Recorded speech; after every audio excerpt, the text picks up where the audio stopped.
Hi there. Be kind.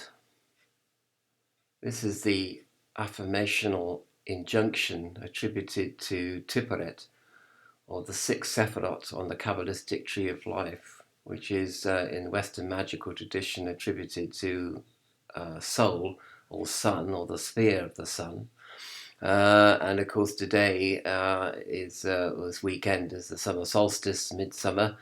So I thought it was very appropriate actually that we come to the sixth Sephirot, the sphere of the sun, and be kind, yes, in the midst of all that is happening and all that will happen and all that has happened.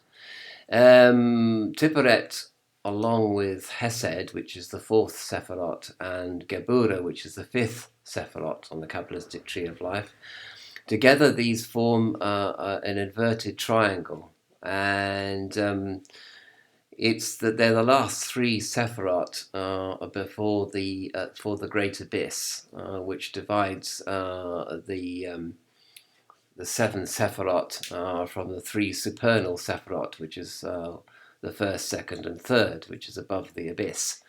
And so basically, Gebura we've already covered, which is fearlessness, and forgiveness, which is we're going to cover, which is Hesed, the fourth Sephirot. And basically, the great challenge of life is to be kind, forgive, and to be fearless in the face of dualism, in the face of the binary characteristics of this world, in the face of matter and evil and the needs of the body and the urges of the body, the urges of the animal instinct to survive. And in the face of all that we know about the lower worlds of the demiurge, to be kind, to forgive, and to be fearless are incredible challenges, really. I mean, it's all very, people pontificate about it, and especially politicians, and say that we should be kind to each other and we should forgive each other. Well, that's what religious pundits and religious leaders say, but easier said than done by a long chalk. And people say that this is the world as it is, and the world of necessity, which does not often include kindness, forgiveness, or fearlessness. Although I suppose people would count courage is to be required in this world of necessity more than forgiveness and kindness. So courage sort of blends into ruthlessness, as it turns out, your courage of your convictions to the point of ruthlessness. We all know what it is, the score, basically. We know there is scarcity, we know there is threat, we know there is injury, we know there is unexpected change, we know that there is a catastrophe and pandemic and hurricanes and tsunamis and earthquakes and such like, and bushfires. And in the face of all this, of course, there is fear. Fear grows in the minds of a community or the minds of individuals. And this leads to acts of unkindness, as one might say, and ruthlessness and general selfishness as well, and it leads to actions and collective and individual actions which are not forgotten or forgiven. So the unforgiven is something which arises here. And then this goes back to increasing scarcity, increasing perception of threat, increasing unexpected change and injury and catastrophe and all the rest of it. And there's a sort of spiral, I suppose, a spiral of negative psychic energy arises out of this vicious circle, upon which the demiurge and his agents feed, especially when it is coming from people who should know better. Spiritual people who are into religions, even external religions, and so therefore to corrupt people that are on the spiritual path is, the the psychic energy from that corruption is a beautiful delicacy on which to feed, as far as the demiurge and his agents are concerned. So be kind, attributed to Tipereth, the sixth Sephirot of the Kabbalistic Tree of Life. I thought it appropriate to have this injunction. Immediately we think of kindliness, which is also to be cultivated according to the Buddhist philosophy and religion, is obviously a great challenge. And immediately people will say, one of the characteristics of kindness and being magnanimous, of course, is that it arises from somebody who has everything, the great monarch, for whom there is only abundance and a huge lot of resources at his disposal, at her disposal. So they can basically, to put it crudely, afford to be kind to people, magnanimous to their enemies and people that, and they can, the hand of forgiveness can be extended to all because the great monarch doesn't feel threatened. But of course, the idea, I suppose, and according to the I Ching, is that we all become great monarchs, we all become kings, and therefore we perceive that we have abundance about us, and therefore we perceive from this perception arises kindness and magnanimous gestures and actions. But it doesn't have to be from great monarchs that kindness comes. There'd be the little kindnesses that we can show. However bad things get, however bad the system that we are under, the little kindnesses that we can show each other amount to a great deal. Even though the system may be harsh, even though circumstances may be very bad, even though things may be a great disappointment, like today, the Midsummer in Ireland is cold, wet, and windy. Despite the disappointments and the weather, we can still show little kindnesses to each other, come what may, and temporarily. We can sort of spread a temporary cloak of kindness over an otherwise unforgiving world of matter and dualism, and include that humour. I think that humour is a kindly. We can have a twinkle in our eyes when we say, well, it can't get any worse than this, or there's certain kind of platitudes that can come out, which could have a sort of humorous tint to them. Admittedly, a sort of gallows humour, a sort of ruthless rhyme, but things could get worse, couldn't they? But I don't see how they could get much worse. But of course they can get worse because, it's all relative. So dukkha is a relative thing, not an absolute thing. Dukkha, that means suffering. And sukha is relative, that means joy is relative, not an absolute either. And so is poverty, and so is unemployment, and all these things, social things, are relative qualities, not absolute qualities. So, there's wriggle room for humour and for little acts of kindness, but we can also all perceive abundance, such as there is, and then we feel secure enough to be kind to people because we come from a mental place of abundance rather than of scarcity, and yet it's like the feeding of the 5,000 when Jesus broke the loaves and the fish. To feed all those people, there was abundance when before there was perceived scarcity. And you may say, well, I don't know how he pulled that trick off. And maybe it was a trick of perception, like magicians that can make huge buildings disappear, or mass hypnosis or whatever. It doesn't really matter because everybody was kind to each other, all the 5,000 stuck in the middle of nowhere.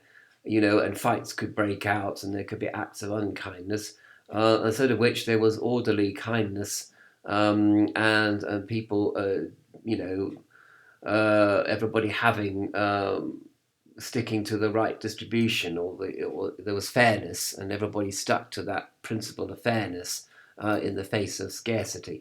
which then turned into abundance, of course, and everybody was fed. And of course, remember, there were loaves, there was bread left over, and there was fish left over from the miracle that Jesus carried out.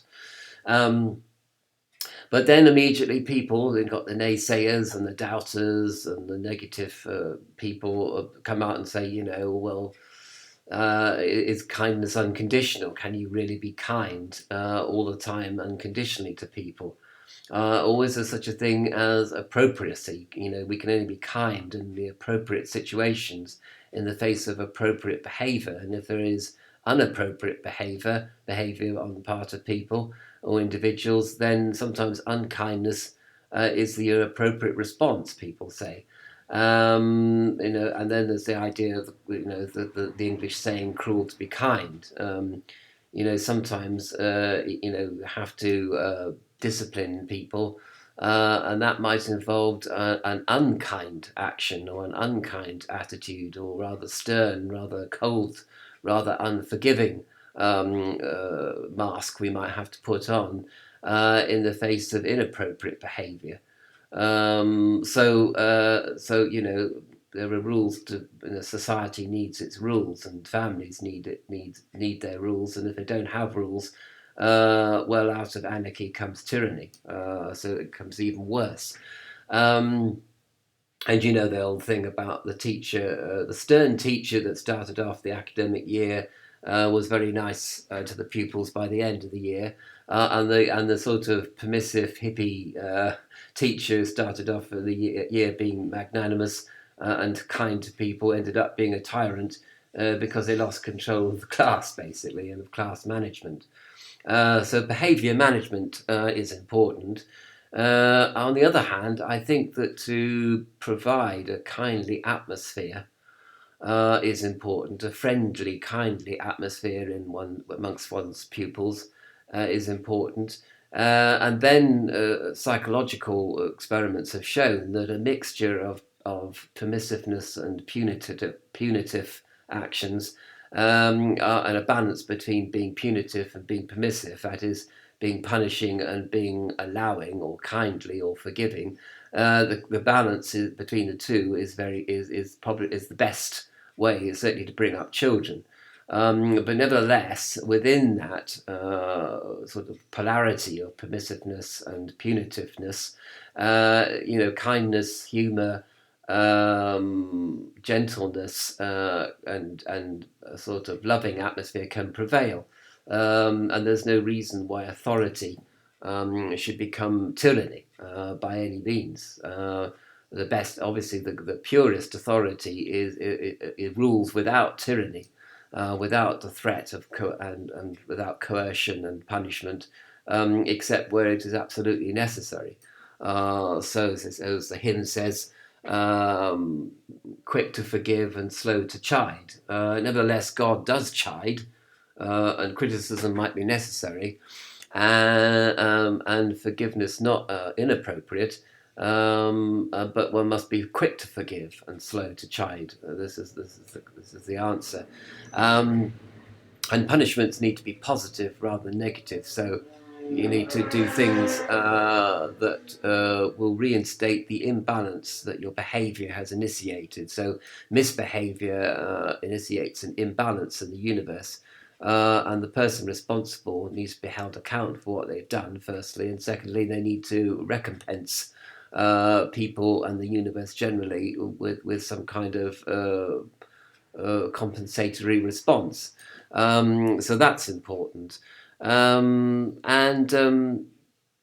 very briefly, so I be kind is something that you don't just be kind without consciousness. There's a conscious kindness at work here. There's a kindness which uses its discretion, which uses judgment, and the idea of justice. I mean, you could leave the whole universe to the idea of just adversarial algorithms and algorithms of adjustment. But in our society, you quickly see a breakdown and a loss of the spiritual path, a loss of way. by people collectively and individually. And the final thing, though, which leads me on, I had a very interesting discussion with my partner about, I don't know, we were talking about North Korea and the difference between North Korea and American society as it's presently constituted. And, we came to the conclusion, actually, that when you look at people's behavior, when you look at people's misbehavior, or selfishness, or unkindness, or unforgiving acts, or fear and hysteria and neurosis, they can only come, when you look at extreme behaviors at any rate, they can only come from three sources. One is a literal insanity. The person, well, they're either schizophrenic or or psychopathic or sociopathic, which is something which is not their fault, and or their autistic spectrum, which is also not their fault either. So they're either coming from that, or they've been corrupted by somebody or something external to the country or internal to the country.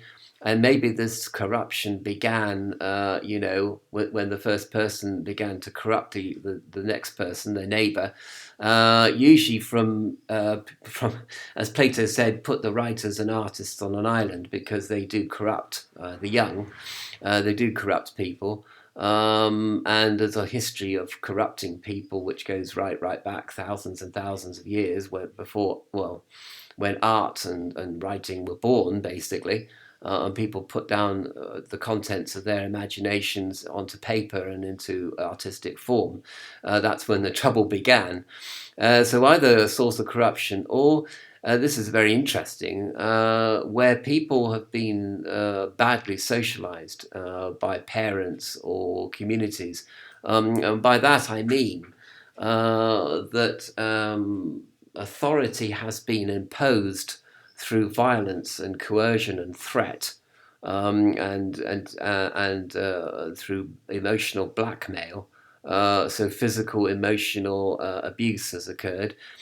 So much so that the child has grown up with the idea that the good, that order, that the authority, that what the Zoroastrians used to call Asher, is in fact good, because bad, that the good has become evil through corruption. So the kindly authority of the parents is now perceived as something evil, and therefore one has to revolt or be in rebellion against this corrupt, evil, tyrannical authority, and spread anarchy and chaos instead of order and rationality.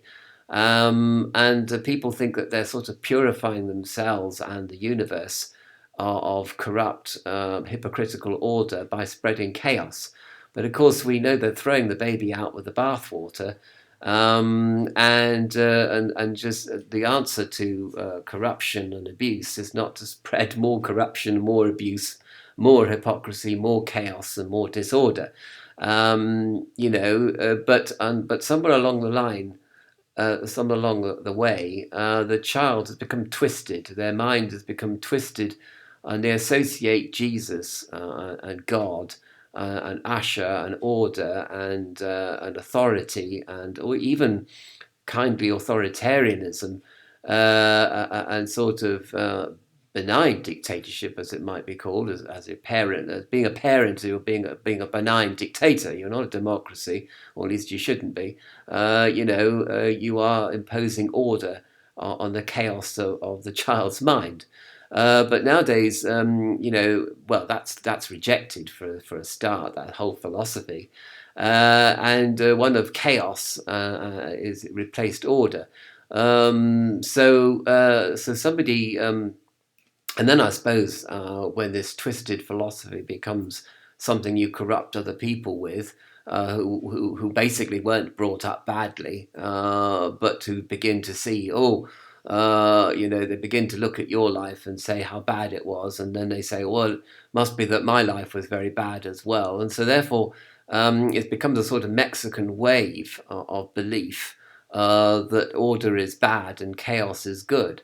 And then this then leads to the sort of neurotic hysteria and madness that we see in the USA, that breaks out in school shootings and gang rapes and general criminality.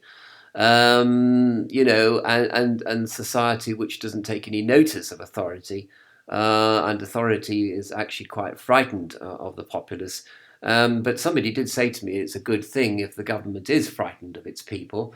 I'm not sure that's a good thing. I don't think it's good to be frightened of the government, or the government of the people. I don't think the fear is good. I think that, as somebody said in North Korea, was talking about, if you go against the party, you're going against yourself. If you're going against Kim, you're going against your own self. You're really you're really pissing in your own backyard, in your own sink.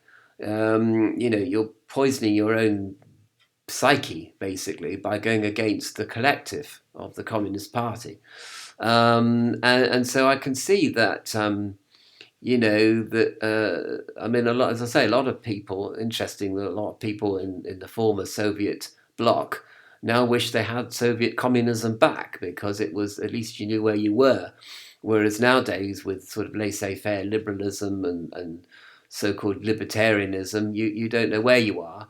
And when something really happens, it's a major crisis, like a pandemic, you don't know what to do for the best, and the governments don't know what to do for the best, and they're just sort of thinking of their own backsides and trying to cover themselves with lies.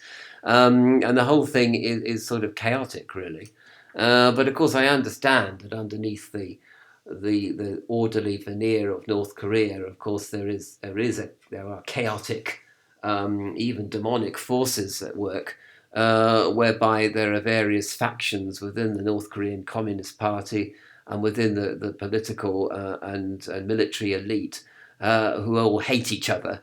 And we could find that one day all this hatred that's been repressed and denied will all suddenly burst out into a conflagration of horror and violence. I don't know whether that might happen. It could happen. But I also do know that, when you talk about rebellious anarchist groups like Black Lives Matter, in the end, they'll all be accusing each other of being backsliders and revisionists and racists, and they'll all be killing each other before long. There's no honour among people who are full of hatred and fear, and who are spreading hatred and fear, that is for certain. But we're not talking about fearlessness and fear. We're not talking about forgiveness. We're talking about something which is a bit lower down, a bit more basic, really, which is at the sort of the base of the triangle where Tipereth is, which is simply to be kind. And if you can practice and cultivate kindness in the face of all the complications and contradictions of life, then you're begetting somewhere. And the kindness, it doesn't need to be extended far from your family or from yourself. Or be kind to yourself and be kind to other people and other people that you don't know. There, by the grace of God, go I, sort of thing. If you see a homeless person, extending kindness to them, is all to the good. Is part of what you should be cultivating as a Gnostic, not regarding homeless people. Or even rich people as some kind of other species that you can spit upon and hate. They are human beings. Rich people are human beings, and poor people are human beings, and homeless people are human beings. And kindness, you should never forget that. The basis of kindness is to regard all life as being equally valid and equally precious. Maybe hard to extend that to any more people than your family or your immediate neighbourhood, or individuals that you meet on the spiritual path, and yet that is true. So this is the first "Be Kind" attributed to Tipereth, the sixth Sephirot on the kabalistic tree of life. This is the first of the great challenges of living in this world. Actually, be kindliness can be a utopian quality. It can be kind of the thing that we would do if everything was perfect, but everything isn't perfect. So we've got to practice kindness even in the face of perfection, and in our own perfection, even in the face of our own fear, which is important. So I'm getting a bit rambly now, so I'm going to close it down there. I'm going to be kind to your ears and to your mind, and sort of park it there, really. Kindness, the milk of human kindness comes from an open heart and an openness. But even a sacrifice, because it may be that to be kind will involve some kind of material or emotional sacrifice on your part. So at this time of summer solstice, we think of the sacrifice of Christ and the sacrificial blood that is kept in the chalice, and we think of the sacrifice of the sun and sacrifice generally at this time of joyful celebration of the zenith of the sun. But we can still be kind to each other despite everything that's going on. I think that's the main point I wish to make here.